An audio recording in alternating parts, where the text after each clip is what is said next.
ఇది ఇండియా అనుకోండి. ఇక్కడ ఇక్కడ కువైత్ అని దేశం ఉంటది. Gulf country. ఆడికెళ్ళి ఒక నర్స్ మేడం వచ్చిర్రు మన దగ్గర ట్రీట్మెంట్‌కి. ఇది ఆపరేషన్ జేయాలి. మీది వెరికోస్ వెయిన్స్ ప్రాబ్లమ్ అయింది. ఆపరేషన్ జేయాలి. అంటే మన కామన్ భాషలో మీ కాళ్ళ నరాల్లో ప్రాబ్లమ్ అయింది. దాన్ని ఆపరేషన్ జేయాలి. అంత దూరం నుంచి వచ్చిర్రు మన దగ్గరికి. మన రిఫరెన్స్ ఎవరో ఇస్తే.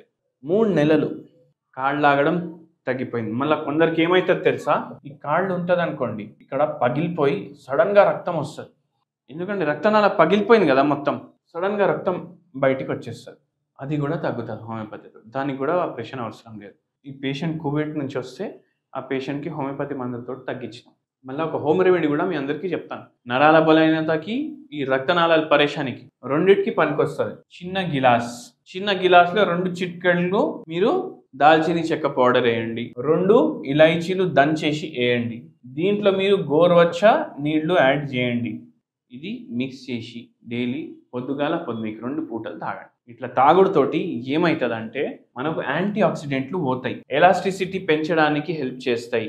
నరాల్లో ఏదైతే కరెంట్ పాస్ అవుతుంది అది చక్కగా అయితే లేదంటే హెల్ప్ చేస్తాయి. దాంతో పాటు హోమియోపతి కూడా వాడండి. ఈ రక్తనాళాల వల్ల నరాల వల్ల అప్పుడప్పుడు కాళ్ళు లాగుతున్నాయి అంటే అకోనైట్ 1M అని ఒక హోమియోపతి మందు ఉంటది. ఈ అకోనైట్ 1M మీరు రోజుకొకసారి వేసుకో మంచిగా అయిపోతుంది.